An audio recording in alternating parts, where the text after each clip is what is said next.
जन्म जन्म मोहे दीजियो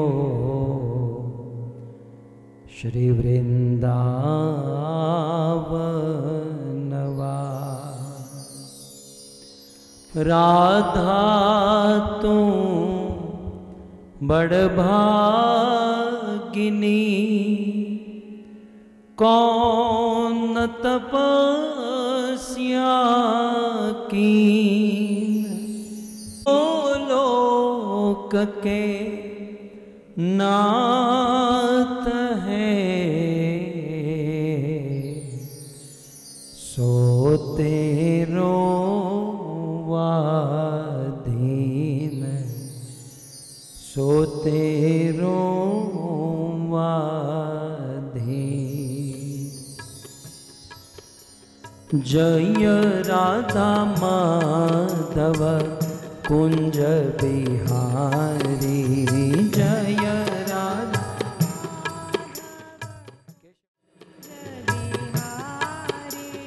जय राधा माधव कुंज बिहारी जय राधा माधव कुंज बिहारी जय राधा माधव कुंज बिहारी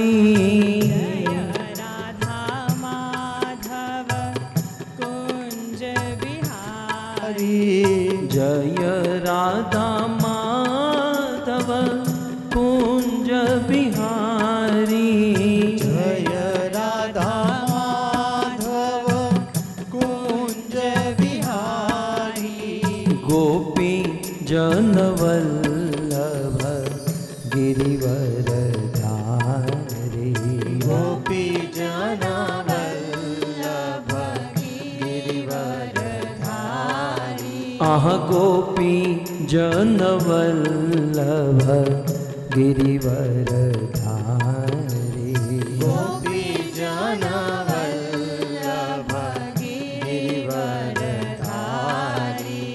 जय राधा माधव कुंज बिहारी जय राधा माधव कुंज बिहारी। तालियों के साथ जय हो।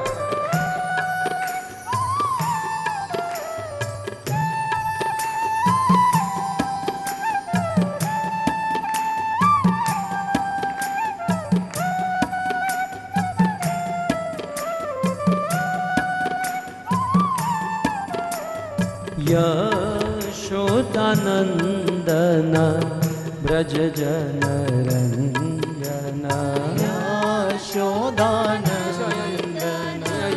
ब्रज जन रंजन यशोदानंदन ब्रज जन रंजन यशोदानंदन ब्रज जन रंजन यशोदानंदन ब्रज जन रंजन यशोदानंदन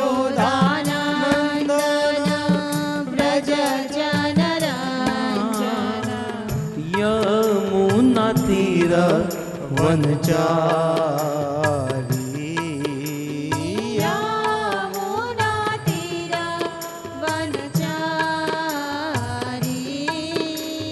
जय राधा माधव कुंज बिहारी जय राधा माधव कुंज बिहारी। कृष्ण गोविंद गोविंद गोपाल नंद लाल राधे गोविंद गोविंद गोपाल नंद। गाइए कृष्ण गोविंद गोविंद गोपाल नंद लाल राधे गोविंद गोविंद गोपाल नंद लाल गोपाल नंद लाल गोपाल नंद लाल गोपाल नंद लाल, गोपाल नंद गोपाल नंद लाल, गोपाल नंद लाल, गोपाल नंद लाल, गोपाल नंद लाल, गोपाल नंद लाल, गोपाल नंद लाल, गोपाल नंद लाल, गोपाल नंद लाल। गोपाल नंद लाल, गाइए। गोपाल नंद लाल, गोपाल नंद लाल, गोपाल नंद लाल, कृष्ण गोविंद गोविंद, गोपाल नंद लाल, राधे गोविंद गोविंद, गोपाल नंद लाल, कृष्ण गोविंद जय हो। गोविंद, गोपाल नंद लाल, राधे गोविंद गोविंद, गोपाल नंद लाल, कृष्ण गोविंद गोविंद, गोपाल नंद लाल, राधे गोविंद गोविंद, गोपाल नंद लाल, कृष्ण गोविंद गोविंद, प्रेम से। गोपाल नंद लाल, राधे गोविंद गोविंद, गोपाल नंद लाल, हरे कृष्णा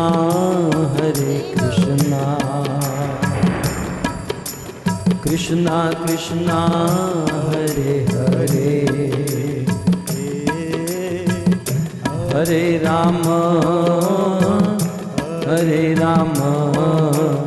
राम राम हरे हरे, हरे कृष्णा हाँ कृष्णा कृष्णा हरे हरे, हरे राम राम राम हरे हरे, हरे कृष्णा कृष्ण कृष्णा हरे हरे, हरे राम राम राम हरे हरे, भाव से हरे कृष्णा कृष्णा कृष्णा कृष्णा हरे हरे, हरे राम राम राम हरे हरे, हरे कृष्णा कृष्णा कृष्णा हरे हरे, हरे राम राम राम हरे हरे, हरे कृष्णा कृष्णा कृष्णा हरे हरे,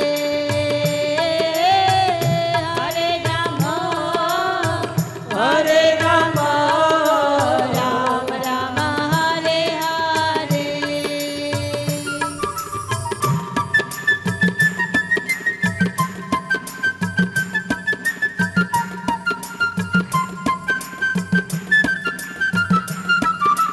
राधा गोपीनाथ राधा गोपीनाथ राधा गोपीनाथ राधे, राधा गोपीनाथ राधा गोपीनाथ राधा गोपीनाथ राधे, जगन्नाथ जगन्नाथ बलदेवा जय सुभद्रा, जगन्नाथ जगन्नाथ बलदेवा जय सुभद्रा, घोर निताय जय गौरानिताय गौरानिताय जय गौरानिताय गौरानिताय जय गौरानिताय गौरानिताय जय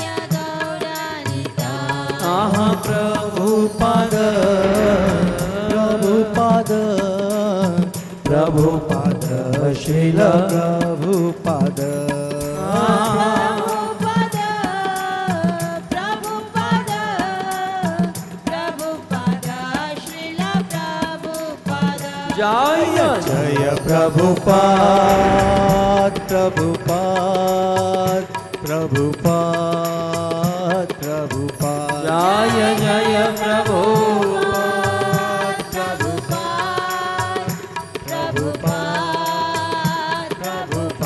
निताय गौर हरि बोल हरि बोल हरि बोल निताय गौर हरि बोल निताय गौर हरि हरि बोल हरि बोल हरि बोल युगधर धर्म हरि नाम संकीर्तन की श्री श्री राधा गोविंद भगवान की श्री गौरता भगवान की जगत गुरु श्री प्रभुपाद की जय निताय गौर प्रेमानंद हरि हरि बोल जय जय श्री राधे जय जय श्री राधे जय जय श्री राधे श्याम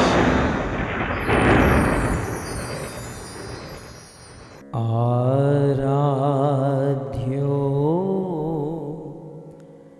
भगवान ब्रजेश तनय तद्धाम वृंदावन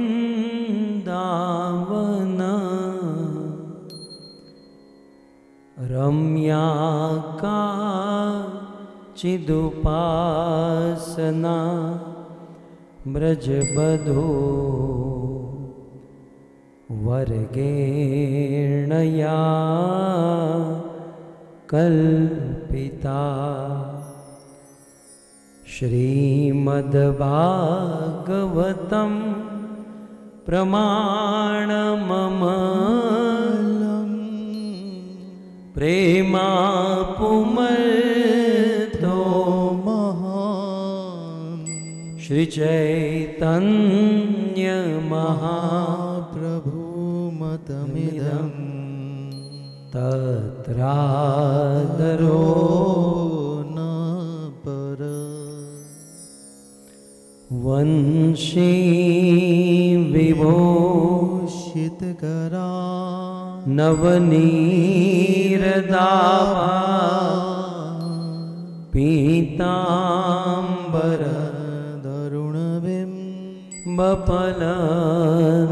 बपलदरोष्ठा पूर्णेन्दुसुन्दरमुखा अरविन्दनेत्रा कृष्णात् परं किमपि तत्त्व अहं न जाने करारविन्दे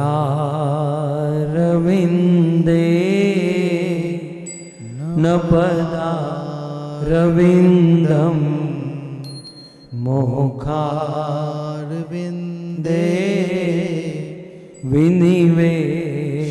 विनिवेशयन्तं वटस्य पत्र सपुटे शयानं बालं मुकुन्दं मनसा स्मरामि ॐ नमो भगवते वासुदेवाय ॐ नमो भगवते वासुदेवाय ॐ नमो भगवते वासुदेवाय नमः ॐ विष्णुपादाय कृष्णप्रेष्ठाय भूतले श्रीमते भक्ति वेदांत स्वामी इति नामिने नमस्ते सरस्वते देवे गौरवाणी प्रचारिणे निर्विशेष शून्यवादी पाश्चात्यदेशतारिणे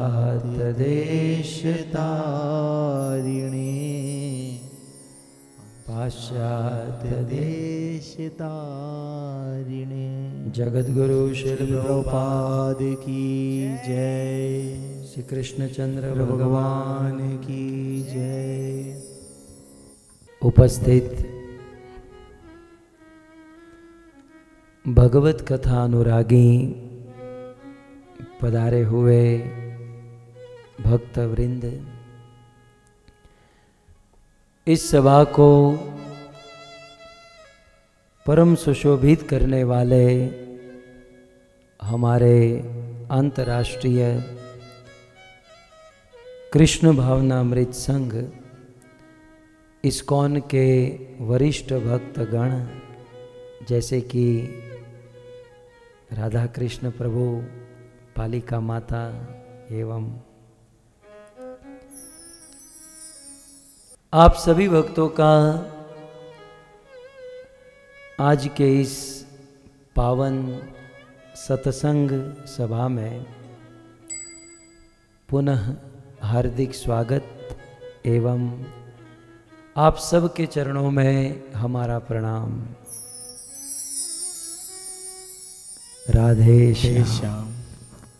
हमारे अमरीश भैया की जिज्ञासा थी कि राधा रानी के विषय में सुना जाए, अतः आइए जितना भी समय हमारे पास है श्रीमती राधा रानी के विषय में हम सब समझने का विनम्र प्रयास करेंगे। वैसे श्रीमती राधा रानी को पूर्ण रूप से समझना ये मुश्किल ही नहीं, नामुमकिन है, क्योंकि हम सब जीव कृष्ण के विषय में ही ठीक से नहीं जानते। जब कृष्ण को ही समझना अत्यंत कठिन है तो राधा रानी को समझना कितना कठिन होगा। भगवत गीता की भाषा में यदि मैं आपको कहूं तो भगवत गीता में स्वयं कृष्ण ने कहा, लगभग 7वें अध्याय के 3 श्लोक में, मनुष्याणाम सहस्त्रेषु कश्चित यतति सिद्ध्यते, सहस्त्रेषु मनुष्येषु, सहस्त्र सहस्त्र मनुष्यों में, माने हजारों हजारों मनुष्यों में कोई एक कश्चित कृष्ण को जानने का प्रयास करता है। हजारों में से कोई एक कृष्ण को जानने का प्रयास करता है, और ऐसे कृष्ण को जानने का प्रयास करने वाले करोड़ों में से कोई एक विरला कृष्ण को तत्व से समझ पाता है। यतताम अपि सिद्धानाम कश्चिन माम वेति तत्वतः। तो अल्टीमेटली करोड़ों करोड़ों में से कोई एक कृष्ण को जान सकता है, ठीक है, भगवत गीता। लेकिन यदि इस श्लोक को आगे बढ़ाना हो तो एक लाइन और जोड़ दीजिए कि कृष्ण को तत्व से समझने वाले करोड़ों करोड़ों में से कोई एक श्रीमती राधा रानी को जान सकता है, क्योंकि इस संसार में सभी तत्वों के तत्व कृष्ण है। भूमि तत्व, यज्ञ तत्व, वायु तत्व, जितने भी तत्व है सभी तत्वों के तत्व कृष्ण है। लेकिन कृष्ण का भी कोई तत्व है तो वो है श्रीमती राधा रानी। बड़े बड़े देवता सनक, सनातन श्रीमती राधा रानी को की महिमा गाने में अपने आप को असमर्थ समझते हैं, और उसमें स्वयं भगवान श्री कृष्ण भी श्रीमती राधा रानी के सामने आते हैं तो श्रीमती राधा रानी की महिमा गाते हुए मौन हो जाते हैं। साक्षात भगवान भी राधा महिमा नहीं गा सकते, तो हमारे आपके जैसा साधारण जीव राधा रानी की महिमा क्या गाएगा, क्या सुनेगा, क्या समझेगा? इसका अर्थ यह तो नहीं बनता कि इसे छोड़ दें, हैं? राधा को कभी न समझे। हमारा काम है प्रयास करना।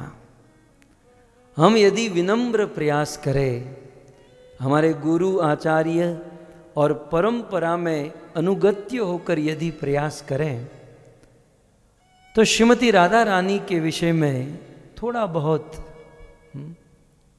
समझ सकता है। यदि मैं आपको एक प्रश्न पूछूं कि हमारा स्वरूप क्या है,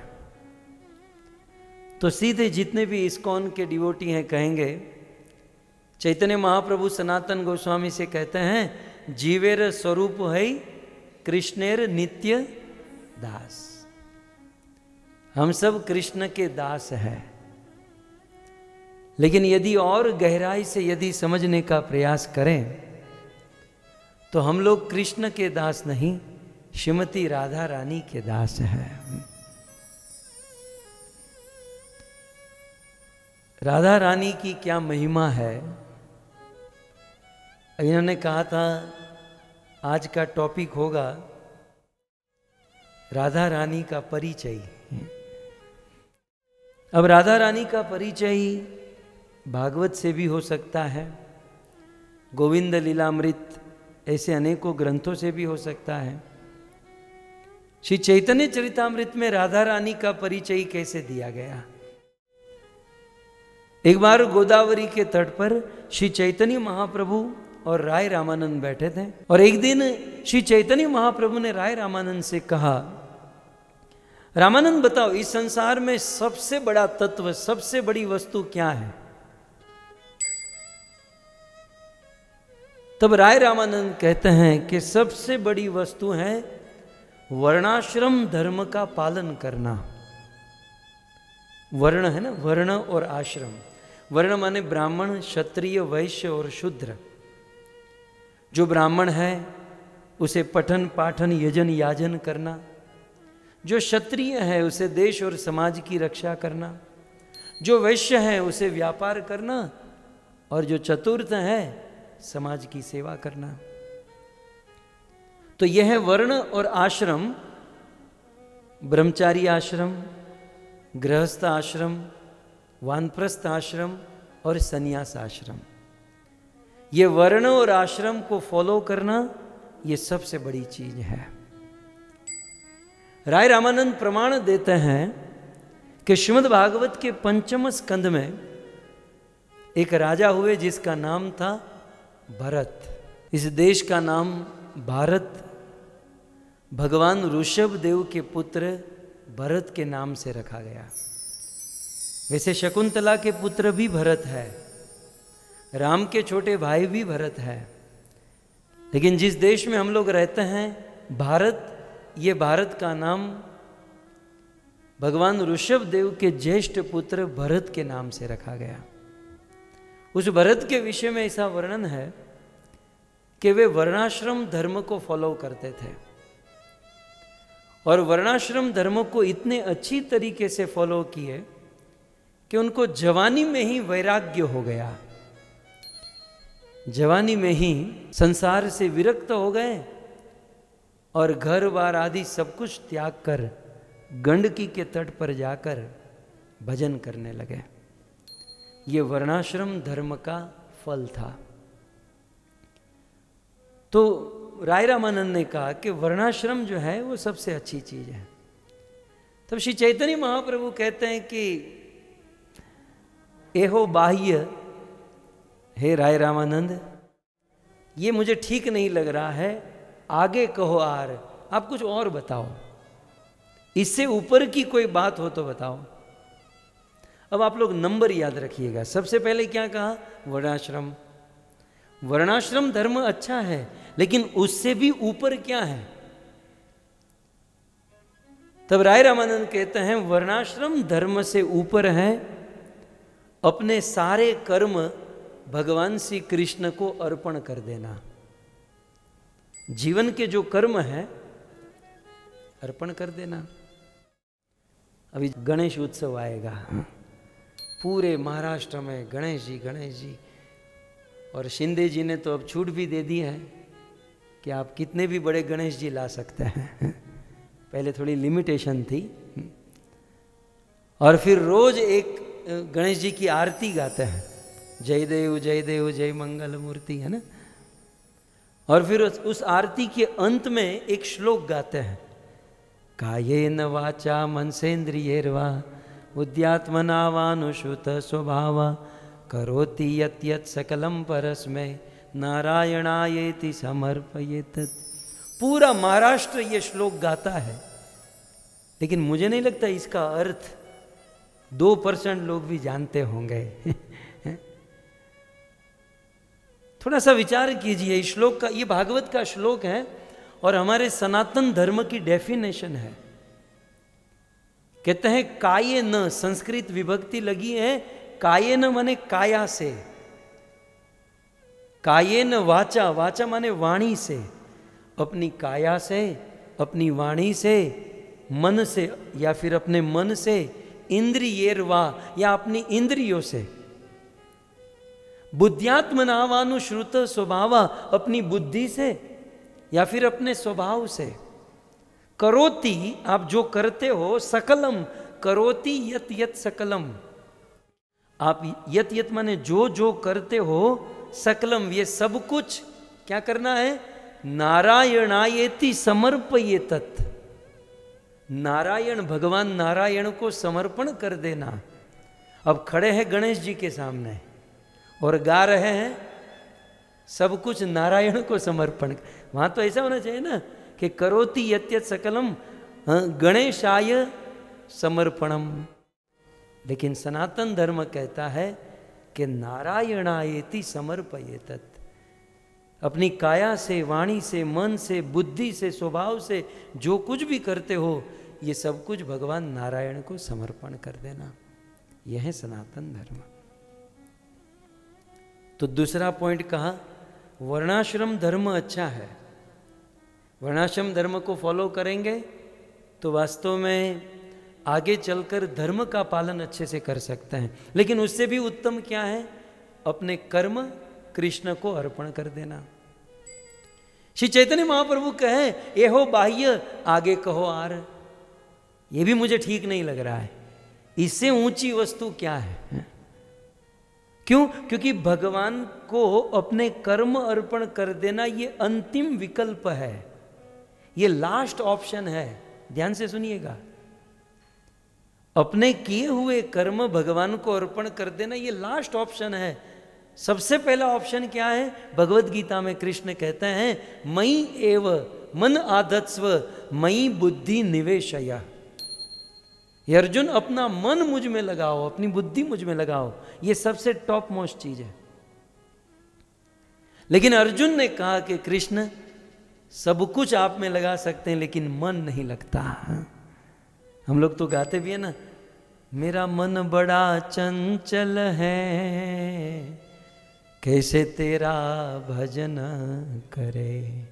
मन बड़ा चंचल है। हम लोग यहाँ बैठे हैं लेकिन मन जो है ऑफिस में है। कुछ लोगों का मन स्टार्टर में है, सोच रहे स्टार्टर इतना अच्छा था तो मेन कोर्स कितना बड़ा होगा। मन बड़ा चंचल है। अर्जुन ने तो यहां तक कह दिया चंचलम ही मनः कृष्ण, कृष्ण मन इतना चंचल है कि मैं मेरे गांडीव के बल पर वायु को वश में कर सकता हूं, लेकिन मन को वश में नहीं कर सकता। कुछ और ऑप्शन बोले हाँ, इसके बाद वाला ऑप्शन है। बोले क्या? बोले अथ चित्तम समाधातुम न शक्नोषि मयि स्थिरम, यदि अपना मन मुझ में नहीं लगा सकते तो अभ्यास योगेन तत्माम इच्छम आप्तुम धनंजय। तो हे धनंजय, एक काम करो, मन नहीं लगा सकते तो भक्ति योग का अभ्यास करो। भक्ति योग का अभ्यास माने श्रवण कीर्तन स्मरण वंदन, ये नवधा भक्ति जो है वो कर दो। ये सेकंड ऑप्शन है।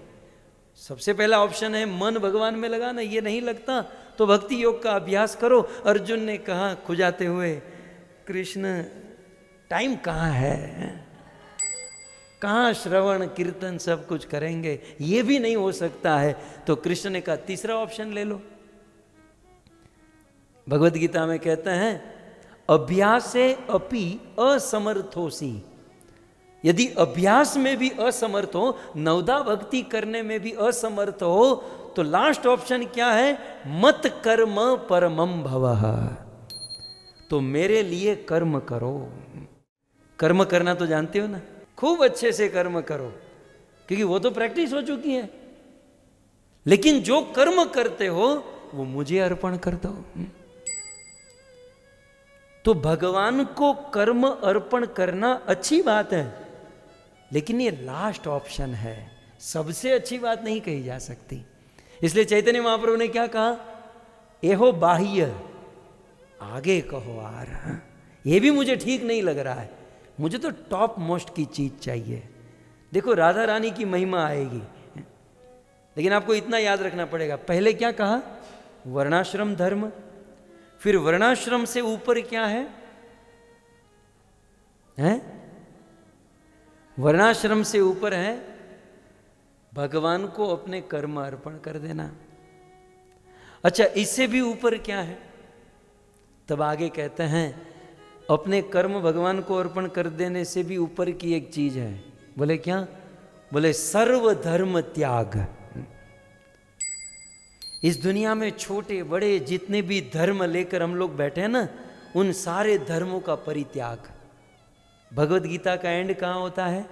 सर्वधर्मान परित्यज्य।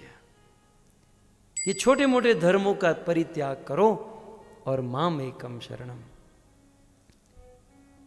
तब चैतन्य महाप्रभु ने कहा सभी धर्मों का परित्याग, ये ठीक है, लेकिन ये मुझे अच्छा नहीं लग रहा है। चैतन्य महाप्रभु ने वहां बैठे बैठे भगवत गीता को उड़ा दिया। पूरे गीता का सार क्या है? सर्वधर्मान परित्यज्य।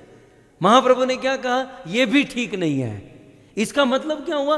गीता से भी ऊपर की चर्चा होने जा रही है। गीता की पहुंच केवल यहां तक है, सर्वधर्मान परित्यज्य तक। लेकिन महाप्रभु ने कहा कि यह बाह्य, यह भी मुझे ठीक नहीं लग रहा, आगे कहो आर। मानो राय रामानंद कहे कि आपको सर्वधर्मान परित्यज्य अच्छा नहीं लग रहा, गीता का सार अच्छा नहीं लग रहा। कारण क्या है? बोले सर्वधर्मान परित्यज्य में क्या होता है? आदमी को अभिमान हो जाता है।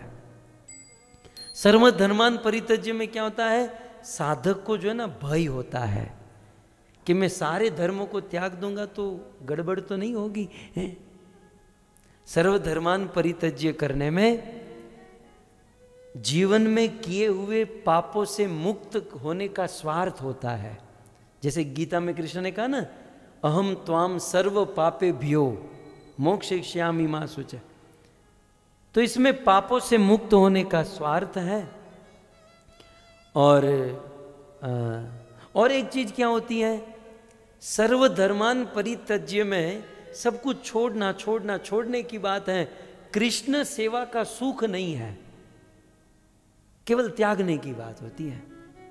इसलिए यह भी उत्तम नहीं है। कितने 3 पॉइंट हुए ना? वर्णाश्रम को उड़ा दिया, अपने कर्म कृष्ण को अर्पण करना यह भी ठीक नहीं है। उससे ऊपर क्या है? सर्वधर्मान परित्यज्य, यह भी ठीक नहीं। गीता भी गई। बोले इससे अच्छी बात बताओ। बोले इससे अच्छी बात है भक्ति, ज्ञान मिश्र भक्ति। ऐसी भक्ति जिसमें ज्ञान हो। श्री चैतन्य महाप्रभु ने कहा हाँ ये भी मुझे ठीक नहीं लग रहा है, क्योंकि ज्ञान के बलबूते पर जो भक्ति करेगा वो आज नहीं तो कल पतन होगा, वो गिरेगा। ज्ञान के बलबूते पर भक्ति करने वाला आज नहीं तो कल गिरेगा, और दूसरा ज्ञानी होने का अभिमान हो जाएगा। आप जानते हो, धनी होने का अभिमान इतना बड़ा नहीं होता, या सुंदर होने का अभिमान इतना बड़ा नहीं होता। सबसे बड़ा अभिमान है ज्ञानी होने का अभिमान, जो कभी नहीं जाता। सो ज्ञान मिश्रा भक्ति भी ठीक नहीं है। 4 पॉइंट को उड़ा दिया। बोले इससे भी ऊंची वस्तु बताओ। तो राय रामानंद कहते ठीक है, ज्ञान मिश्र भक्ति ठीक नहीं है, तो ज्ञान शून्य भक्ति। चैतन्य महाप्रभु ने कहा ये ठीक है। ऐसी भक्ति जिसमें ज्ञान का अभिमान न हो, जिसमें पतन होने का भय न हो, ये ठीक है। लेकिन फिर भी ये अल्टीमेट, ये सबसे बड़ी चीज नहीं है, इससे भी कोई बड़ी चीज बताओ। तब राय रामानंद कहते हैं ज्ञान शून्य भक्ति से भी उत्तम है प्रेमा भक्ति। बोले ये हो है भगवान श्री कृष्ण से प्रेम करना, प्रेममयी भक्ति करना। चैतन्य महाप्रभु कहते हैं ये मुझे ठीक लग रहा है। क्यों? क्योंकि कृष्ण से या राम से प्रेम करेंगे और प्रेम युक्त भक्ति करेंगे तो उसमें कोई डर नहीं है। दूसरा, उसमें कोई रिस्क नहीं है। भगवान को प्रेमा भक्ति को छोड़कर अन्य किसी भी प्रकार की भगवान को प्राप्त करने की जो विधि है उसमें विघ्न है, डर है कि पतन हो जाएगा, गिर जाएंगे। लेकिन प्रेमा भक्ति में धावन मिलिनवान नेत्रे, आंखें बंद करके कोई दौड़े फिर भी न स्खलित न पतित न गिरेगा और समय से अपने डेस्टिनेशन पर पहुंच जाएगा। प्रेमा भक्ति, क्योंकि प्रेमा भक्ति एक ऐसी वस्तु है, एक साधक भगवान से प्रेम करता है तो जहां प्रेम होता है ना, वहां किसी का दोष नहीं देखा जाता। आपकी जानकारी के लिए, यदि कृष्ण तो प्रेम के भगवान है ना, कृष्ण को किसी का दोष दिखाई ही नहीं देता। प्रेम के ईश्वर है, प्रेमा भक्ति। चैतन्य महाप्रभु ने कहा ये हो है, ये मुझे ठीक लग रहा है, लेकिन इससे भी बड़ी चीज बताओ। प्रेमा भक्ति में भी कोई ऊंची चीज होगी? बोले एक चीज है। बोले प्रेमा भक्ति के अंदर दास्य भक्ति, ये बहुत बड़ी चीज है। भगवान का दास बनकर भगवान से प्रेम करना, जिसे हनुमान जी महाराज ने किया। श्रीमद् भागवत में चले तो वित्रासुर ने किया। अहम हरे तव पादेक मूलम दासानुदासो भवितास्मि भूय। नवम स्कंद में चले तो अम्बरीश महाराज ने किया, है ना, दास्य भक्ति। भगवान का दास बनकर उनकी दास्तान, उनकी सेवा करना, दास्य भक्ति। और जब भी हम इस्कॉन में आते हैं, दीक्षा लेते हैं, तो गुरुदेव सबसे पहला काम ये करते हैं, यहाँ के मालिक, यहाँ के बॉस, यहाँ के ऑनर, गुरुजी कहते हैं हटा सबको, तू आज से लाल गोविंद दास। सबसे पहले गुरुजी जो दास बना देता है। सो प्रेमा भक्ति में भी सबसे उत्तम है दास्य। चैतन्य महाप्रभु ने कहा एहो है, ये अच्छा है, लेकिन इससे आगे का कुछ बताओ। राय रामानंद ने कहा कितना आगे जाना चाहते हो आप? आगे समुद्र है, फिर डूब जाओगे। एहो है, इससे आगे कहो। क्यों? दास्य से आगे जाना क्यों चाहते हो? बोले दास्य भक्ति की पहुंच जो है, दास्य केवल वैकुंठ तक है, गौलोक नहीं जा सकता। आगे बोले इससे आगे है साख्य प्रेम। दास्य के आगे क्या है? साख्य प्रेम। बहुत टेक्निकल फिलोसॉफिकल सब्जेक्ट है। दास्य से उत्तम होता है साख्य प्रेम। सखा शुद्ध ज्ञान करे स्कंदे आरोहण, जैसे कृष्ण के सुबल, श्रीदाम, सुदाम, मधुमंगल, ये सब सखा होते थे और कृष्ण के साथ खेलते थे, कृष्ण को अपना सखा मानते थे, कभी झगड़ा करते थे। साख्य प्रेम। चैतन्य महाप्रभु ने कहा कि साख्य प्रेम अच्छा है, इससे आगे का कुछ बताओ, इससे आगे कुछ बताओ, मुझे तो टॉप मोस्ट चीज चाहिए। देखो, वर्णाश्रम धर्म से शुरू किया, वर्णाश्रम, कृष्ण कर्म अर्पणम, और फिर ज्ञान मिश्रा, ज्ञान शून्य, और ये करते करते करते पहुंचे हैं साख्य। बोले साख्य से भी उत्तम एक है, क्या? बोले वात्सल्य प्रेम। साख्य से उत्तम है वात्सल्य प्रेम। साख्य में भी कुछ मर्यादा होती है, लेकिन वात्सल्य में मर्यादा। माँ जो होती है कभी कृष्ण को डांट भी देती हैं, और बहुत शरारत किया तो कृष्ण को बांध देती हैं, तो वात्सल्य उत्तम है। महाप्रभु ने कहा एहो है, ये अच्छा है, लेकिन इससे भी कुछ आगे बताओ। राय रामानंद कहते हैं वात्सल्य से भी उत्तम है कांता प्रेम। जैसे ब्रज की ब्रजांगनाओं ने, ब्रज की गोपियों ने जो माधुर्य प्रेम किया, वात्सल्य से टॉप है। सबसे पहले है दास्य, दास्य से ऊपर है साख्य, साख्य से ऊपर है वात्सल्य, वात्सल्य से ऊपर है माधुर्य।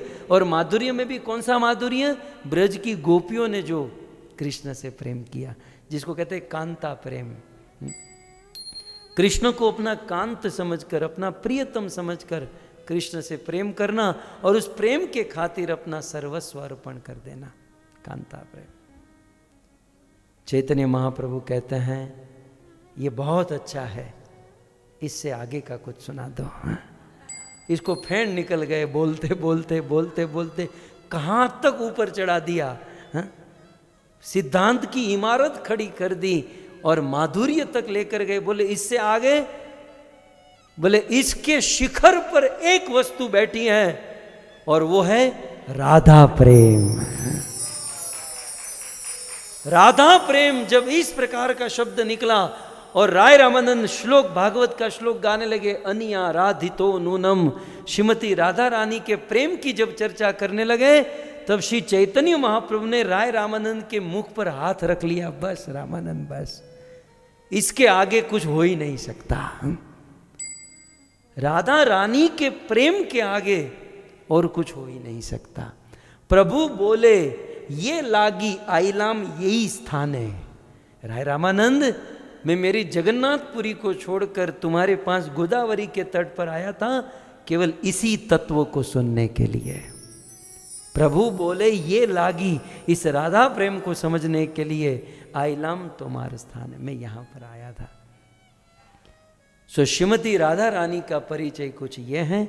इस दुनिया में सबसे बड़ी वस्तु, करते करते वर्णाश्रम सर्वधर्म त्याग करते करते सबसे बड़ी चीज है प्रेम। और प्रेम में भी दास्य, साख्य, वात्सल्य, माधुर्य, और माधुर्य में भी जो परम चरम सीमा है वो है राधा प्रेम, श्रीमती राधा रानी का प्रेम। और श्रीमती राधा रानी के प्रेम का आस्वादन किसने किया? राधा रानी की सखियों ने। श्रीमती राधा रानी के साथ जो सखियां हुआ करती थी, रूप मंजरी, लवंग मंजरी, तुलसी मंजरी, मंजुलाली मंजरी, गुण मंजरी, इन सब मंजरियों ने राधा के प्रेम को समझा।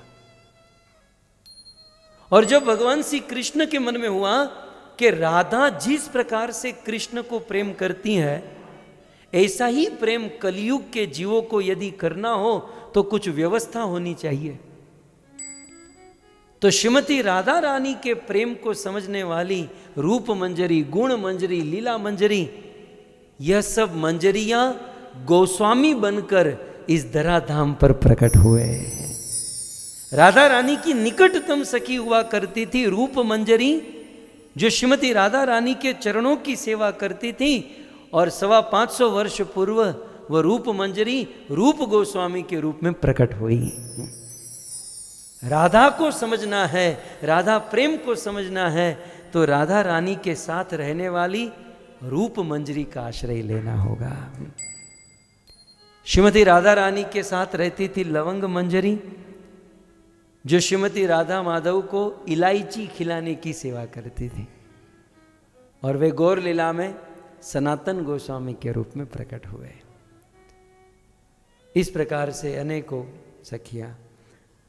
तो कृष्ण प्रेम की परम चरम सीमा है श्रीमती राधा रानी। भगवान श्री कृष्ण के अवतार के अनेकों कारण है। कृष्ण अवतार के अनेकों कारण हो सकते। देवी कुंती ने तो लिस्ट ही निकाल दिया ना, केचिद आहु अहम जातम पुण्य श्लोके य कीर्तय।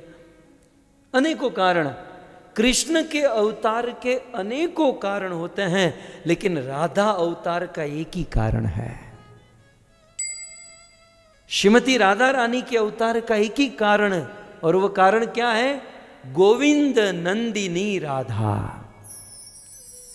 राधा रानी का अवतार एक और मात्र एक कृष्ण को आनंद देने के लिए हुआ है। इसलिए कहते हैं गोविंद नंदिनी राधा, जो कृष्ण पूरे संसार को आनंद देते हैं। नंद घेर आनंद भयो, वहां रामायण में जो आनंद सिंधु सुख राशि, जो राम और कृष्ण पूरी दुनिया को आनंद देते हैं, उस भगवान श्री कृष्ण को आनंद देने वाली है श्रीमती राधा रानी। इसलिए गोविंद नंदिनी राधा, गोविंद मोहिनी। जो भगवान श्री कृष्ण अपनी सुंदरता से करोड़ों करोड़ों कामदेव को भी मोहित कर लेते हैं, लेकिन उस भगवान श्री कृष्ण को श्रीमती राधा रानी मोहित कर लेती है। गोविंद नंदिनी राधा, गोविंद मोहिनी। उस कृष्ण को राधा रानी मोहित कर लेती। मैं उस दिन कह रहा था, राधा रस सुधा निधि में लिखा है कि जिस भगवान श्री कृष्ण को प्राप्त करने के लिए हमारे जैसे लोकल लोग नहीं, बड़े बड़े लोगों ने बहुत मेहनत की है, लेकिन फिर भी उस कृष्ण को पूर्ण रूप से प्राप्त नहीं कर पाए। तो राधा रस सुधा निधि में लिखते हैं मधुसूदन जी, यो ब्रह्म रुद्र शुक नारद भीष्म मुख्य न लक्षितो सहसा पुरुषस्य तस्य। ब्रह्मा जी 100 वर्ष, देवताओं के 100 वर्ष तक तपस्या की है, लेकिन फिर भी उस भगवान को इतना पूर्ण रूप से नहीं प्राप्त कर पाए। शिव जी जीवन भर वैराग्य लेकर हिमालय में बैठे रहते हैं, लेकिन न लक्षित हो, लेकिन फिर भी उस भगवान को लख नहीं पाए। यो ब्रह्म रुद्र शुक, शुकदेव जी रात दिन गाते रहते हैं, नारद रात दिन कीर्तन करते रहते हैं, भीष्म शरशैया पर सोए रहते हैं, भगवान का ध्यान करते हैं, लेकिन न लक्षित हो, उस भगवान को लख नहीं पाते। तो जब इतने बड़े बड़े लोग इतनी इतनी मेहनत करके भगवान श्री कृष्ण को पूर्ण रूप से प्राप्त नहीं कर सकते, तो हम पिज़्ज़ा पास्ता खाने वाले लोग हैं। न कोई तपस्या है, न कोई साधना है, न कोई हमारा तो कोई चांस ही नहीं है, न लक्षित तो इन्होंने लख नहीं पाए, ये लोग पूर्ण रूप से प्राप्त नहीं कर पाए। कौन? भीष्म, नारद, शुक, रुद्र, ये बड़े बड़े लोग मेहनत करके भी उस कृष्ण को प्राप्त नहीं कर पाए। ये सुनकर जो ना हमारा मॉरल डाउन हो जाता है, छोड़ो यार। तब आगे मधुसूदन जी बहुत सुंदर बात करते हैं कि जो आदमी अपनी मेहनत से अपने कंट्रोल में नहीं आता ना, तो उसके लिए एक सरल शॉर्टकट है। ये रोड पर खास करके मुंबई की लोकल ट्रेन में हमने देखा है, बड़े बड़े बैनर होर्डिंग लगे हुए होते हैं, उस्ताद बाबा रजा बंगाली। यदि आपकी सांस आपके कंट्रोल में नहीं है, आपका पति आपका सुनता नहीं है, तो इस बाबा के पास आ जाओ, बाबा ऐसी भस्म देंगे, आपका पति कंट्रोल में आ जाएगा, आपकी सांस आपके इशारे पर नाचेगी। ऐसा मत कीजिएगा, लेकिन मार्केटिंग बहुत हो रहा है आजकल, बहुत हो रहा है। वशीकरणी हम जानते हैं, किसी को वश करना हो, कंट्रोल करना हो, तो आइए आइए भस्म लेकर जाइए हैं? और बस जिसको वश में करना है उस पर थोड़ी सी भस्म डाल दीजिए, वश में। संसार में ये सब वास्तव में सही है या गलत पता नहीं, लेकिन मधुसूदन सरस्वती राधा रस सुधा निधि में कहते हैं कि इस परम पुरुष कृष्ण को प्राप्त करना, अपने वश में करना बड़ा कठिन है। ब्रह्म, रुद्र, शुक, नारद, भीष्म, मुखिए, ये सब लोग उस कृष्ण को कंट्रोल में नहीं कर पाए, लेकिन उस कृष्ण को कंट्रोल में करने की एक भस्म मिलती है, एक भस्म, एक जड़ी बूटी, और वो यदि कृष्ण के ऊपर डाल दो तो वो कंट्रोल में हो जाएंगे। बोले वो भस्म क्या है? बोले श्रीमती राधा रानी के चरणों की रज कृष्ण को कंट्रोल कर देती है। मैं कृष्ण को नहीं, मैं राधा को नहीं, अरे मैं तो राधा के चरणों की रज को प्रणाम करता हूं, जिस रज में कितनी शक्ति है। कभी वश में नहीं होने वाले कृष्ण उस राधा के वश में हो जाते हैं। हम लोग दामोदर अष्टकम गाते हैं, ठीक है। दामोदर लीला वात्सल्य लीला है, एक माँ बेटे की लीला है ना। नमामीश्वरम सच्चिदानंद रूपम। जब ये टोटल वात्सल्य लीला है तो फिर अंत में नमो राधिकाये त्वदि, तो फिर वहां माधुर्य डालने की क्या, ये तो रसाभास हो गया ना। जहां टोटल वात्सल्य लीला चल रही है तो वहां राधा रानी का नाम डालना ये तो रसाभास हो गया। लेकिन बात कुछ ऐसी है कि माँ यशोदा ने कृष्ण को बांधने का बड़ा प्रयास किया, ओके, लेकिन कृष्ण नहीं बंधे। तो यशोदा ने क्या कहा? गोकुल की रस्सी लेकर आओ। सारी रस्सी लाएगी फिर भी नहीं बंधे, सारे ब्रज की रस्सी लाई फिर भी नहीं बंधे। तब माँ यशोदा ने कहा कि अब बरसाना बाकी रहा, बरसाने से रस्सी लेकर आओ। राधा रानी गाय का दूध निकाल रही थी, कहा कृष्ण को बांधा जा रहा है और कृष्ण बंध नहीं पा रहे, रस्सी कम पड़ रही है, तो गाय को दोहने के लिए एक रस्सी बांधी जाती है गाय के चरणों में। तो वो गाय के चरणों से रस्सी खोलकर राधा रानी ने कहा कि ये रस्सी लेकर जाओ और उसे बांध दो। जब बरसाने से राधा ने रस्सी भेजी और वो गोकुल पहुंची, तुरंत भगवान कृष्ण बंध गए। तो श्रीमती राधा रानी के चरणों की रज में ये ताकत। और फिलोसॉफिकल पॉइंट हमने अभी देखा कि वात्सल्य रस से ऊपर वाला रस कौन सा है? माधुर्य। वात्सल्य से जब कृष्ण नहीं बंधे तो माधुर्य के द्वारा बंध गए। मतलब फिलोसॉफिकल लीला ये कनेक्ट करे तो बहुत बड़ा साइंस है ये। सो इस प्रकार से श्रीमती राधा रानी की परम महिमा है। तो गोविंद नंदिनी राधा, गोविंद मोहिनी, गोविंद सर्वस्व। श्रीमती राधा रानी गोविंद भगवान श्री कृष्ण का सर्वस्व है। और इतना ही नहीं, सर्व कांता शिरोमणि। भगवान श्री कृष्ण की जितनी भी प्रिया है, जितनी भी गोपियां हैं, उन सभी गोपियों की सर्व कांता शिरोमणि, सब में शिरोमणि सबसे श्रेष्ठ है श्रीमती राधा रानी। ऐसी श्रीमती राधा रानी का परिचय हमें आज लेना है। आप जानते हैं राधा रानी का प्राकट्य कैसे हुआ? श्रीमती राधा रानी का इस धरती पर तो हर युग में जब भी कृष्ण आते हैं तब राधा रानी का जन्म होता है, लेकिन मूल रूप से गौलोक धाम में राधा रानी का प्राकट्य कैसे हुआ?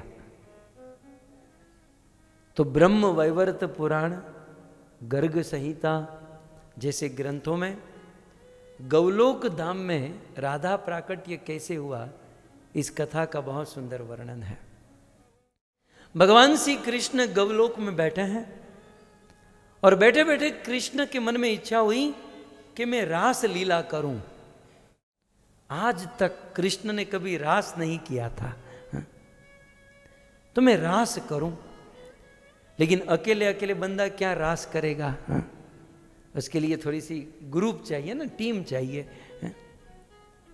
तो कृष्ण के मन में लीला करने की इच्छा हुई और उसी समय भगवान श्री कृष्ण के हृदय से एक बहुत सुंदर प्रकाश निकला और उस प्रकाश ने मूर्तिमंत रूप धारण कर लिया और वह दौड़कर भगवान श्री कृष्ण के चरणों में वो एक बहुत सुंदर कमल पुष्प लेकर आई और दौड़कर वह कमल पुष्प कृष्ण के चरणों में रख दिया और रास मंडप में कृष्ण के कंधे पर हाथ देकर कृष्ण के बगल में बैठ गई। बड़े बड़े आचार्यों ने कृष्ण के पास दौड़कर आई, धावती इति राधा, मतलब दौड़कर कृष्ण के पास आई इसलिए उनका नाम राधा रखा। तो इस प्रकार से कृष्ण से श्रीमती राधा रानी का प्राकट्य हुआ और फिर राधा रानी से अष्ट सखी का प्राकट्य हुआ। प्रत्येक सखी से 8-8 सखी प्रकट हुई, उस प्रत्येक सखी से 8-8 मंजरियां प्रकट हुई। इस प्रकार से वह गोलोक अनेकों गोपियों सखियों से भर गया और फिर गोलोक वृंदावन में बहुत सुंदर रास क्रीड़ा प्रारंभ हुई। तो भगवान श्री कृष्ण के मन की इच्छा को पूर्ण करने के लिए श्रीमती राधा रानी गौलोक में प्रकट हुई। तत्व से यदि देखा जाए तो भगवान श्री कृष्ण की 3 शक्ति है, संवित, संधिनी, हलादिनी। संवित शक्ति जो है जीव और भगवान को जोड़कर रखने का काम करती है, संधिनी शक्ति जोड़ने का काम करती है और हलादिनी शक्ति जो है भगवान को आनंद देने का काम करती है। तो भगवान को आनंद देने वाली हलादिनी शक्ति ही श्रीमती राधा रानी के रूप में प्रकट होती है।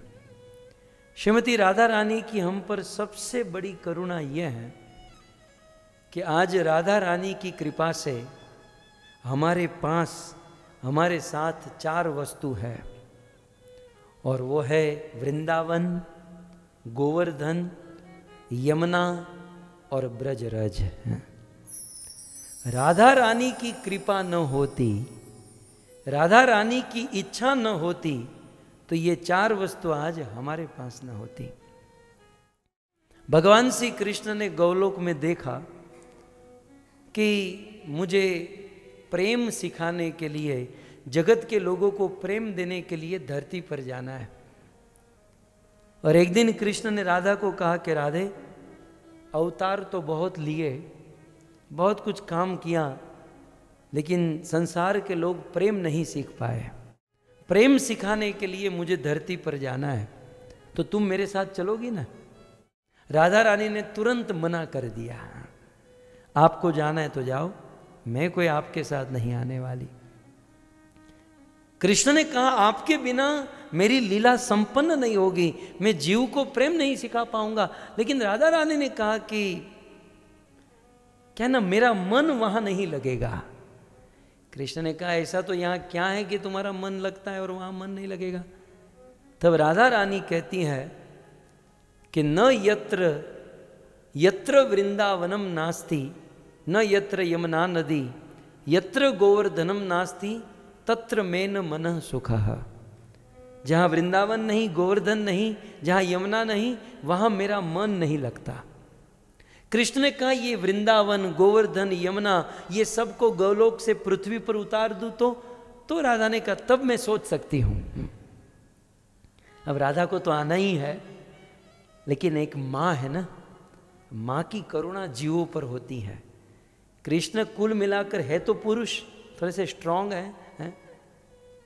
कृष्ण जो है ना तराजू लेकर बैठे हैं, ये यथा माम प्रपद्यन्ते, जो जितना करेगा उतना मिलेगा। कृष्ण का ये कैलकुलेशन है। लेकिन राधा रानी माँ है, बंदा कुछ करे या ना करे, माँ की करुणा कृपा से वो पा जाता है। ये वृंदावन, गोवर्धन, यमुना हमारी शक्ति से या हमारी भक्ति से यहां पर नहीं है, यह है एकमात्र राधा रानी की करुणा से। बाकी हमारे अंदर ऐसा क्या था कि इन सबको ये धरती पर आना पड़े? ये राधा रानी की करुणा थी। वो तो आ ही जाती, लेकिन मनुष्य पर कृपा की। कृष्ण ने कहा ये सबको नीचे उतारूं तो राधा ने कहा मैं आऊंगी। तब कृष्ण ने गोवर्धन को धरती पर उतारा, यमुना को धरती पर उतारा। ये सब की अलग अलग कथा है कि कैसे गोवर्धन का प्राकट्य धरती पर हुआ, यमुना महारानी कैसे आई और वृंदावन धरती पर कैसे आया। ये सब कुछ आ गया। जब सब कुछ आ गया तो कृष्ण कहने लगे अब तो सब नीचे चला गया, राधे अब चलो। राधा ने कहा अब कहाँ देरी है, जाएंगे आराम से। जैसे आप लोग प्रवचन में जाने में करते हो ना, कहाँ देरी है, अभी तो राधा माधव चल रहा होगा, जाएंगे आराम से। राधा रानी, अब कृष्ण बार बार कहते हैं कि राधे अब तो गोवर्धन चला गया, वृंदावन यमुना सब चला गया, चलो। राधा ने कहा जाएंगे, टाइम आने दो। बार बार कृष्ण कहते हैं, राधा कहती हैं। कृष्ण ने सोचा कुछ तो करना पड़ेगा, सीधी उंगली से घी नहीं निकलेगा। तब कृष्ण ना रोज सुबह 8 बजे घर से निकल जाते हैं, शाम को 8 बजे घर पर आते हैं। दूसरे दिन, तीसरे दिन, चौथे दिन, 5वें दिन राधा ने कहा आपने कोई ड्यूटी ज्वाइन कर ली है, कोई जॉब करने लगे हो, आखिर प्रॉब्लम क्या है, 8 बजे जाते हो 8 बजे आते हो। कृष्ण ने कहा बस नहीं, ऐसे ही घूमने जाता हूं। राधा ने सोचा कुछ तो गड़बड़ है। एक्चुअली कृष्ण क्या करते थे, सुबह 8 बजे निकल जाते थे और एक सखी थी कृष्ण की जिसका नाम था विरजा, और वो अपनी सखी गोपी के साथ बैठकर चर्चा करते थे। अब राधा रानी एक दिन कृष्ण का पीछा करने लगी कि बंदा जा कहाँ रहा है। कृष्ण और विरजा दोनों बैठे थे, चर्चा कर रहे थे। दूर से राधा रानी आ रही थी और इन दोनों ने देख लिया अब क्या करे क्या करे, कहाँ छिपे कहाँ भागे। तो विरजा जो थी ना वो नदी बन गई। अब गोलोक में तो चिन्मयी धाम है, जो सोचो वो हो जाता है। वो खल खल खल खल नदी बहने लगी। राधा पहुंची तो केवल कृष्ण दिखाई देते हैं और वहां नदी बह रही है। तो राधा कहती कृष्ण यहाँ अकेले अकेले क्या कर रहे हो। कृष्ण ने कहा बस शांति लेने यहाँ पर आ रहा हूँ, एकांत चाहिए मुझे, एकांत। राधा सोची ठीक है। फिर दूसरे दिन भी कृष्ण निकल जाते, राधा रानी दूसरे दिन भी पीछा करती। राधा जब आती है तो वो नदी बनकर बहने लगती। आजकल की लड़कियां इतना सीख लेना नदी बनकर बहने लगे। एक दिन राधा रानी टाइम से पहले जाकर पहुंच गई और विरजा सखी नदी बनने जाए उसके पहले तो उसको पकड़ लिया। बोले तुम दोनों मिलकर मुझे ठग रहे हो, हैं? क्या मुझे पता नहीं चलता? हैं? तब राधा रानी को क्रोध आ गया और क्रोध में आकर विरजा को कहती हैं कि मैं यहां आती हूं तो तू नदी बन जाती है, मैं तुझे श्राप देती हूं कि तू नदी बन जा। राधा रानी के श्राप से वो विरजा नदी बन गई। जो विरजा नदी आज स्पिरिचुअल वर्ल्ड और आध्यात्मिक जगत के बीच में बहती है, मतलब आध्यात्मिक और भौतिक जगत के बीच में, सॉरी, वो एक बॉर्डर का काम करती है विरजा नदी। और फिर राधा रानी को कृष्ण के ऊपर क्रोध आया। बोले आप भी मनुष्य की तरह काम करने लगे, झूठ बोलने का काम। झूठ देवता नहीं बोलते, यहाँ कोई झूठ नहीं बोलता, झूठ मनुष्य बोलते। और जब से फोन आया है तब से तो मनुष्य की तरह काम करो, जाओ आप भी धरती पर मनुष्य लोक में चले जाओ। तब तक राधा रानी का भाई आया श्रीदाम। बोले बहन तू ये क्या कर रही है, बिना वजह इतने बड़े बड़े श्राप दे रही है। तब श्रीदाम ने भी श्राप दे दिया अपनी बहन को। तो बिना सोचे समझे कृष्ण को विरजा को श्राप देती है, मैं तुझे श्राप देता हूं कि तुम्हें धरती पर जाना होगा और 100 साल तक कृष्ण का विरह होगा। राधा रानी ने कहा भैया तुम मुझे श्राप देते हो, मैं तुम्हें श्राप देता हूं, तुम असुर हो जाओ। कृष्ण ने सोचा अब सब ठीक हो गया है। देखो वो चिन्मयी धाम है, चिन्मयी धाम में ना कोई क्रोध है ना श्राप है, ये सब कृष्ण के अंदर का चक्कर है। कृष्ण ही सब कुछ करा रहे थे, क्योंकि सीधे सीधे तो राधा मान नहीं रही थी कि तुम चलो। तब भैया ने जब श्राप दे दिया, ये नेक काम साले जी ने कर दिया, तब कृष्ण का तो अब कुछ था ही नहीं। बोले तुम्हारे भाई ने श्राप दिया है, तुम्हें भुगतना ही पड़ेगा। यह सोचकर श्रीमती राधा रानी अब धरती पर आने के लिए तैयार हो गई। तो पहला जन्म हुआ गौलोक में कृष्ण के हृदय से। अब राधा रानी का दूसरा जन्म होता है विंध्याचल के घर पर। गोविंद लीलामृत में ये कथा है, पुराणों में भी ये कथा है। दो भाई थे, हिमालय और विंध्याचल। हिमाचल और विंध्याचल। हिमाचल की बेटी हुई पार्वती, ओके, और पार्वती का विवाह हुआ शिव जी के साथ। और संसार में हिमाचल का नाम हो गया, क्या दामाद मिला है, शिव जैसा दामाद तुमको मिला, तुम्हारी बेटी धन्य हो गई। अब जब इस प्रकार से हुआ तो विंध्याचल के मन में कामना हो गई। विंध्याचल ने ब्रह्मा जी की उपासना की, ब्रह्मा जी प्रसन्न हुए, प्रकट हुए, बोले तुम्हें क्या चाहिए? तो विंध्याचल ने कहा कि मेरे भाई का नाम बहुत ऊंचा हो गया है। किस चीज से? बोले उसको दामाद बहुत अच्छा मिला है। तो बोले तुमको क्या चाहिए? बस मुझे एक ही वरदान चाहिए कि मेरे भाई का दामाद मेरे दामाद की सेवा करना चाहिए। मतलब मुझे ऐसी बेटी हो मेरे घर पर। विंध्याचल ने क्या मांगा? मेरे घर पर ऐसी बेटी का जन्म हो कि मेरे भाई हिमालय के घर पर जो दामाद है शिव, वो मेरे दामाद की सेवा करना चाहिए। ब्रह्मा जी ने कहा तथास्तु। ब्रह्म लोग जाकर सिर खुजाने लगे। एक्चुअल में क्या देकर आया ब्रह्मा को ही पता नहीं चला। हिमाचल का दामाद विंध्याचल के दामाद की सेवा करे, मतलब शिव जी के ऊपर का तत्व तो एक ही बचा, वो है कृष्ण। तब ब्रह्मा जी ने भगवान से कहा, भगवान ने कहा कोई बात नहीं, यही तो मैं चाहता था। एक दिन विंध्याचल के वहां 9 कन्या का जन्म हुआ। कितनी? 9 कन्या। ये उस समय की बात थी जिस समय भगवान श्री कृष्ण का जन्म हो चुका था। श्रीमद् भागवत से आप कनेक्ट कर सकते हैं। जब कृष्ण का जन्म हुआ और वसुदेव जी कृष्ण को रातों रात गोकुल छोड़कर आए और गोकुल से एक कन्या को लेकर आ गए। यहां जब कंस को पता चला कि 8वीं संतान का जन्म हुआ है, तो कंस ने क्या किया? दौड़कर आया, देवकी के हाथ से उस बालक को ले लिया। देखा तो पता चला ये तो कन्या है, लेकिन ये तो क्रूर था। जैसे ही उस कन्या को मारने गया, वो कन्या हाथ से निकल गई और वह कन्या कहती है कि दुष्ट मूर्ख, तू जिसे मारने का प्रयास कर रहा है वो तेरी मौत, वो तेरा काल जन्म ले चुका है।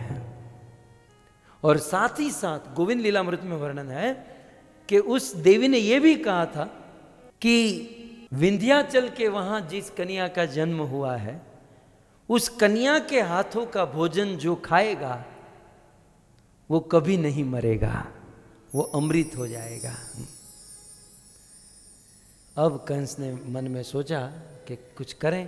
कंस ने पूतना को भेजा, ठीक है। पूतना ब्रज में बालकों को मारने जब निकली तो कंस ने कहा रुको, पहले विंध्याचल का केस खत्म करो, क्योंकि वहां उसने ऐसा कहा था कि वहां एक कन्या का जन्म होगा, उसके हाथ का जो खाएगा वो अमर हो जाएगा और वही मेरी मृत्यु का कारण बनेगा। पहले वहां कन्याओं को मार दो, फिर बच्चों को मारो। तो पूतना कृष्ण को मारने जब गोकुल में जा रही है तो पहले विंध्याचल के वहां गई और विंध्याचल के वहां जाकर 9 कन्या को किडनैप कर लिया, उठा लिया, आकाश के मार्ग से उड़ने लगी। यहां विंध्याचल को पता चला, विंध्याचल यज्ञ करने लगे और यज्ञ में आहुति देने लगे। कहते हैं जैसे जैसे आहुति देने लगे पूतना की शक्ति क्षीण हुई और पूतना के हाथों से वह कन्या गिरने लगी। पूतना ब्रज की सीमा में आ चुकी थी। पहले एक कन्या गिरी, दूसरी कन्या, तीसरी, चौथी, 5वीं। ब्रज के आजू बाजू के गांवों में ये 8 कन्या गिरी और जो सबसे छोटी कन्या थी वो यमुना में गिरी। ये जो 8 कन्या गांव में गिरी, कोई ऊंचा गांव में, कोई बरसाना के बगल, वो सब अष्ट सखी हुई। और जो यमुना में गिरी वो श्रीमती राधा रानी थी। यमुना में बहुत सुंदर सहस्त्र दल कमल है और उस कमल में श्रीमती राधा रानी गिरी है। 2 जन्म हुआ, अब तीसरा, राधा रानी का तीसरा जन्म कैसे होता है कि बरसाने में वृषभानु बाबा और कीर्तिदा देवी रहते थे। जो ब्रज में सबसे अधिक धनी हुआ करते थे। नंद बाबा से भी ज्यादा धनी राधा रानी के पिता थे, बृषभानु बाबा, कीर्तिदा देवी। सो वे दोनों बरसाने में रहते थे और उनका सेकंड हाउस जो था वो रावल में था। आजकल कुछ लोग नहीं अपना घर मुंबई में भी रखते हैं, वाड़ा में भी बना लेते हैं, या लोनावाला में, एम्बीवली में भी ले लेते हैं कि भाई छुट्टियों में जाएंगे तो वहाँ रहेंगे। धनी वालों, पैसे वाले तो फिर पैसे कहाँ डालेंगे, तो रहने के लिए कोई अच्छा स्थान कर लेते हैं।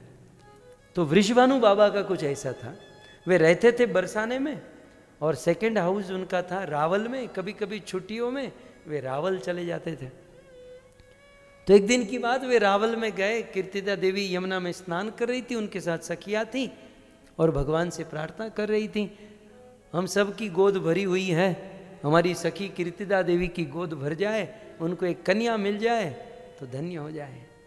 इस प्रकार से भगवान का स्मरण कर रही थी और देखते ही देखते यमुना से दक्षिण से बहुत सुंदर एक कमल तैरते हुए आ रहा था, सूर्य प्रकाश निकल रहा था। जब निकट आया तो देखा एक सुंदर सी कन्या है, यहाँ प्रार्थना चल रही थी और सामने देखा तो कन्या प्रकट हो गई। और जैसे ही कीर्तिदा देवी ने उस कन्या को उठाया, उनके स्तन से दूध चूने लगा और ये सर्टिफाइड हो गया कि ये कन्या कीर्तिदा देवी के लिए ही प्रकट हुई है। जैसे कृष्ण का जन्म मथुरा में हुआ और जन्म से ही तुरंत कृष्ण को गोकुल लाया गया, यहाँ राधा रानी का मिलना, उनको प्राप्त होना रावल में हुआ और उसे लेकर बरसाना आ गए और बरसाने में बहुत सुंदर उत्सव मचा। और हाँ, एक पॉइंट कहना भूल गया, कृष्ण और राधा जब ऊपर से नीचे आए ना, तो राधा रानी ने एक शर्त रखी, कृष्ण चलो आपकी इच्छा है तो मैं पृथ्वी पर आऊंगी, लेकिन पृथ्वी पर आकर सबसे पहला दर्शन मैं आपका करूंगी, मैं दुनिया को नहीं देखूंगी। इसलिए राधा का जन्म हुआ, बरसाने में आ गई, कई दिन महीने बीत गए, लेकिन फिर भी राधा की आंखें नहीं खुलती थी। बृषभानु बाबा, कीर्तिदा देवी दोनों चिंतित थे कि भाई बेटी की आंखें खुलेगी नहीं खुलेगी। वहाँ नंद बाबा को पता चला कि हमारे मित्र सखा वृषभानु बाबा का कि वहाँ बेटी का जन्म हुआ है। तो नंद बाबा यशोदा और छोटे से लाला कृष्ण को लेकर, कुछ भेंट लेकर बरसाना आए और नंद और यशोदा, कीर्तिदा, बृषभानु बाबा चर्चा कर रहे थे। तब तक कृष्ण सरक कर धीरे से राधा रानी जिस पल्ले में सोई थी वहाँ चले गए। कृष्ण ने देखा राधा रानी की आंखें बंद है। कृष्ण राधा को कहते हैं, राधे देखो कौन आया है। कृष्ण के शब्द सुने और छोटी सी राधा ने अपनी आंखें खोली और सबसे पहले दर्शन भगवान कृष्ण का किया। राधा रानी प्रेम की मूर्ति है। राधा रानी से सीखने लायक यही है कि रोज सुबह हम उठते हैं और हमारी आंखें खुलती हैं। जीवन में संकल्प होना चाहिए, जैसे राधा रानी की आंखें खुली तो कृष्ण का दर्शन, ऐसे हमारी आंखें खुले तो न व्हाट्सएप न फेसबुक, सीधे भगवान कृष्ण का दर्शन होना चाहिए। इससे जीवन मंगलमय बनता है। ये जस्ट श्रीमती राधा रानी का एक साधारण सा परिचय मैंने आपको दिया। राधा रानी के प्रेम की पराकाष्ठा, प्रेम की सीमा की यदि मैं बात करूं तो राधा रानी के प्रेम की सीमा क्या है जानते हैं? इसको समझने के लिए भी थोड़ा ऊंचा धरातल चाहिए। आप लोगों ने गोपी गीत सुना, ठीक है? सो गोपी गीत में ऐसा वर्णन है, प्रत्येक श्लोक में राधा रानी कहती है, कृष्ण आप हमारे सामने प्रकट हो जाइए, कृष्ण आप हमारे सामने आ जाइए। अब इससे क्या हमें क्या समझ में आता है कि गोपियां जो है कृष्ण के बिना जी नहीं सकती और अपने आप को जीवित रखने के लिए, अपने सुख के लिए गोपियां कृष्ण को बुला रही हैं। लेकिन यदि इस बात को हम तत्व से समझे तो गोपियां अपने लिए कृष्ण को नहीं बुला रही थी, गोपियां कृष्ण के लिए कृष्ण को बुला रही थी। गोपियों ने सोचा कि कृष्ण हमसे दूर भाग रहे हैं, और हमसे दूर भागेंगे, वन में चले जाएंगे, तो उस वन में उसे कंकर पत्थर कांटे लगेंगे, उसे कृष्ण को कष्ट होगा। तो कृष्ण को हम कष्ट नहीं देना चाहती। जैसे तैसे कृष्ण यहां आ जाए तो उनका कष्ट दूर हो जाएगा। कृष्ण का कष्ट दूर करने के लिए गोपियां कृष्ण को बुला रही है, लेकिन कह क्या रही है? कृष्ण आप हमारे लिए आ जाइए। इसे कहते हैं प्रेम। पूर्ण रूप से उनका भाव क्या है कि कृष्ण के सुख के लिए कृष्ण हमारे पास आए। लेकिन जब बोलने की बात आई तो क्या कहती है? हमारे लिए आप हमारे पास आ जाइए। ये प्रेम होता है। हमारा उल्टा गणित है। हम सब कुछ करते हैं हमारे लिए और कहते क्या है? प्रभु ये हमने आपके लिए किया। पिज्जा बना हमारे लिए, पास्ता बना हमारे लिए, बर्गर बना हमारे लिए, लेकिन भगवान को केवल सूंघा देते हैं। ये लीजिए आपके लिए। हमने सारा कुछ किया हमारे लिए और हम दावा करते हैं कृष्ण ये आपके लिए बनाया। लेकिन गोपियां सब कुछ करती हैं कृष्ण के लिए, लेकिन दावा क्या करती हैं? ये हमने हमारे लिए किया है, आपके लिए कुछ नहीं। ये प्रेम की पराकाष्ठा है। एग्जाम्पल से समझ सकते हैं। आप अपने मित्र के घर पर जाओ, ओके? यदि आपका मित्र आपसे प्रेम करता है ना, तो कहेगा कि आप प्रसाद लेकर जाइए। आप कहोगे नहीं नहीं नहीं। तो मित्र वास्तव में प्रेम करता तो क्या? अरे प्रसाद तो मेरे लिए बनाया है, अब आप आ ही गए हो तो ले लो।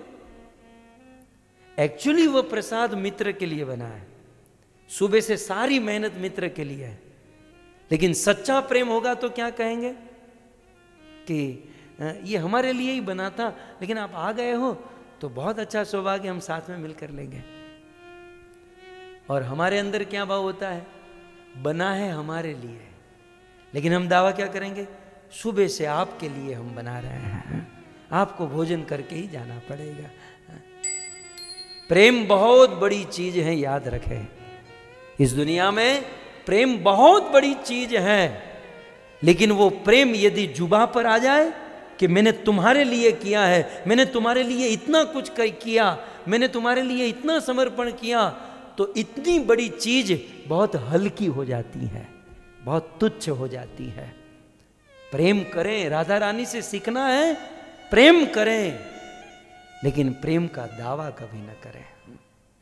अपना जीवन कृष्ण को दे दे, अपना जीवन सेवा में। हमारा क्या नाम प्रैक्टिकल लेवल पर देखें, इस्कॉन में, मंदिर में, एक तो इतनी बड़ी कृपा करके गुरुजन हमको सेवा देते हैं, और थोड़ी बहुत सेवा करते हैं तो हमें ऐसा लगता है कि हमारे बिना तो ये टेम्पल चलेगा ही नहीं। ये जो मंदिर चल रहा है, संस्था चल रही है, हम ही चला रहे हैं। हमारी क्या औकात? और यदि वास्तव में हम चला रहे हैं, हम सेवा कर रहे हैं, लेकिन हमारा भाव तो यही होना चाहिए, ये हम हमारे लिए कर रहे हैं, हम अपने लिए कर रहे हैं। ये प्रेम है। राधा रानी का प्रेम अद्भुत है। राधा रानी कहती हैं, चैतन्य शिक्षा अष्टकम में चैतन्य महाप्रभु ने जो अंतिम शब्द बोले वो राधा भाव में ही बोले हैं। पूर्ण राधा भाव आविष्ट होकर कहते हैं, आश्लिष्य वा पादरताम पिनष्टुमाम। कृष्ण आप मुझे अपने चरण की धूली समझो और अपने पांव के नीचे कुचल दो, या फिर मुझे अपना आलिंगन देकर सुख प्रदान करो, अपना आलिंगन देकर सुखी करो, या अपने चरणों में मुझे दबाकर कुचल कर मार दो। आप स्वतंत्र हो कृष्ण, आप स्वतंत्र हो। हमने आपसे प्रेम किया है, हम ये तो दावा नहीं कर सकते ना आप हमको प्रेम करो ही करो। हमने आपसे प्रेम किया है, आप स्वतंत्र हो, आप हमारे साथ जो भी करना है करो, लेकिन हम तो आपके ही बने रहेंगे। राधा रानी का प्रेम कहूं, इस दुनिया में कृष्ण के साथ विवाह तो रुक्मणी का हुआ ना, लेकिन जब पूजा और सेवा और भक्ति की बात आती है तो कृष्ण के बाजू में मंदिरों में रुक्मणी को खड़ा नहीं किया जाता, राधा को खड़ा किया जाता है। लीगली यदि देखा जाए तो कृष्ण की पत्नी रुक्मणी है, लीगली यदि देखा जाए तो राधा का कृष्ण से कोई विवाह नहीं हुआ प्रकट लीला में, लेकिन मंदिरों में कृष्ण के साथ राधा को खड़ा किया जाता है। क्यों? क्योंकि राधा ने कृष्ण से प्रेम किया है। और कितना प्रेम! राधा का भाव यह है कि मैं कृष्ण से इतना प्रेम करना चाहती हूं, इतना प्रेम करूंगी कि मैं मेरे प्रेमी को कभी कंट्रोल नहीं करूंगी, मैं मेरे प्रेमी से कभी कुछ आशा नहीं रखूंगी। और प्रेमी से आशा नहीं रखने के कारण ही राधा ने कृष्ण से विवाह नहीं किया। क्योंकि पति और पत्नी का जहां संबंध होता है ना, पति पत्नी के संबंध में, हाँ मुझे एक पॉइंट याद आ रहा है, आपने वित्रासुर की स्तुति सुनी होगी। वित्रासुर की स्तुति में अंत में वित्रासुर कहते हैं प्रभु मुझे आपसे कुछ चाहिए। क्या? मुझे आपका दर्शन चाहिए। कैसे? तो पहला एग्जाम्पल देते हैं, अजात पक्षा इव मातरम खगा। जैसे एक पक्षी का बच्चा होता है और अपने माँ बाप को देखना चाहता है, वैसे मैं देखना चाहता हूं। बोले रुको रुको, ये ठीक नहीं है, इसमें भी कुछ स्वार्थ है। स्तन्यम यथा वत्सरा शुद्ध यार्ता, उसमें पक्षी के बच्चे में क्या स्वार्थ था कि मेरे माता पिता मुझे बाहर से कुछ भोजन लाकर खिलाए, बाहर से। तो बोले वित्रासुर ने कहा ये ठीक नहीं है। सेकंड पॉइंट, जैसे एक गाय का बछड़ा अपनी मां को चाहता है, वैसे मैं आपको चाहता हूं। क्योंकि गाय का बछड़ा जो है ना, अपनी मां से बाहर का कुछ नहीं चाहता, उनके अंदर का दूध चाहता है। और पक्षी का बच्चा बाहर से कुछ चाहता है। तो बोले पक्षी का बच्चा नहीं, गाय के बछड़े की तरह मुझे आप चाहिए। लेकिन फिर कहने नहीं नहीं, ये भी, इसमें भी मांगने की बात तो आ ही गई ना। तब लास्ट में क्या कहते हैं, अजात पक्षा इव मातरम खगा स्तनियम यथा वत्सरा शुद्ध यार्ता। लेकिन लास्ट में कहते हैं ये दोनों छोड़ो, अब लास्ट में अंतिम में क्या कहते हैं, प्रियम प्रियेव व्युषितम विषण्णा। प्रभु मुझे तो आपका दर्शन कैसा चाहिए, न पक्षी के बच्चे की तरह, न गाय के बछड़े की तरह। मुझे आपका दर्शन एक प्रिया को अपने प्रियतम का जैसे दर्शन होता है ना, मुझे वैसा चाहिए। अब यहां आचार्यों ने सिद्धांत दिया, वित्रासुर ने प्रिया और प्रियतम पत्नी की बात नहीं की। नहीं तो वहां कह सकते ना, एक पत्नी को जैसे अपने पति का दर्शन होता है वैसे नहीं, पत्नी होती है ना, वहां रिलेशन आ गया। और इस रिलेशन में पत्नी को कुछ पति से इच्छा होती है और होनी चाहिए। लेकिन एक जो प्रिया होती है, प्रिया और पत्नी में क्या अंतर है? प्रिया और पत्नी में इतना ही अंतर है कि पत्नी को पति से कुछ ना कुछ इच्छा रहती है, लेकिन प्रिया को पति से कोई इच्छा नहीं रहती। प्रिया के मन में एक ही इच्छा होती है कि मैं मेरे प्रियतम को ज्यादा से ज्यादा सुखी कैसे करूं। अब हमें यह सोचना है हम हमारे पति की प्रिया है कि पत्नी है? प्रिया और पत्नी में यह अंतर है। पत्नी अपने अधिकार से अपने पति से कुछ मांग सकती है, ले सकती है, लेकिन प्रिया में कोई कुछ मांगना नहीं। प्रिया के मन में 24 घंटे एक ही चीज होती है, मैं मेरे पति को सुख कैसे दूं, मैं मेरे पति को सुखी कैसे करूं। श्रीमती राधा रानी का पत्नी वाला प्रेम नहीं है, प्रिया वाला प्रेम है। और पत्नी वाले प्रेम से भी अधिक हो जाता है प्रिया वाला प्रेम। यह है श्रीमती राधा रानी। श्रीमती राधा रानी अपने पतिव्रता की महिमा कहती है कि हम तो उस प्रकार से कृष्ण को चाहते हैं। अरे इतिहास में संसार की एक साधारण नारी जिसका पति कुष्ठ रोग हो चुका था और कुष्ठ रोगी वो पति एक दिन किसी नृत्यांगना का संग करने की इच्छा कर बैठा। उनकी पत्नी उनको कंधे पर बिठाकर नृत्यांगना के पास लेकर जा रही थी। उस पति का पांव दुर्वासा ऋषि के मस्तक में स्पर्श हो गया तो उसने श्राप दे दिया, अरे पापी तू अपना पांव मुझे स्पर्श कर रहा है, कल सुबह होते ही, सूर्य उदय होते ही तेरी मृत्यु हो जाएगी। लेकिन 30 पर भी वो पत्नी कहती है कि यदि मैंने मेरे पति की सच्चे मन से सेवा की है, यदि मैं वास्तव में पतिव्रता नारी हूं, तो सूर्य उदय होगा ही नहीं, और सूर्य का उदय हुआ ही नहीं। पति इतना पापी है, नृत्यांगना का संग, उसका मन, लेकिन ये पत्नी राधा रानी इस दृष्टांत को चैतन्य चरितामृत में याद करते हुए के श्रीमती राधा रानी की ये महिमा है। और आपकी जानकारी के लिए, श्रीमती राधा रानी कृष्ण से रूठती है, दिन में 50 बार कृष्ण से रूठती हैं, और कृष्ण उनको मनाते हैं। तो बाहर से हमको ऐसा लगता है कि राधा रानी कृष्ण को परेशान करती है, लेकिन ऐसा नहीं है। कृष्ण स्वयं ही चाहते हैं, प्रिया यदि मान करे करे न भत्सन, कोई मेरी प्रिया बने और मुझसे रूठ जाए, और रूठी हुई प्रिया को मनाने में मुझको जितना आनंद आता है, और वो रूठी हुई प्रिया मुझको गाली देती है ना, उस गाली में मुझको जितना आनंद आता है, उतना आनंद ब्रह्मा जी की स्तुति में भी नहीं आता है। कृष्ण के सुख के लिए, कृष्ण के आनंद के लिए श्रीमती राधा रानी की प्रत्येक चेष्टा है। श्रीमती राधा रानी कृष्ण के प्रेम का स्वरूप है।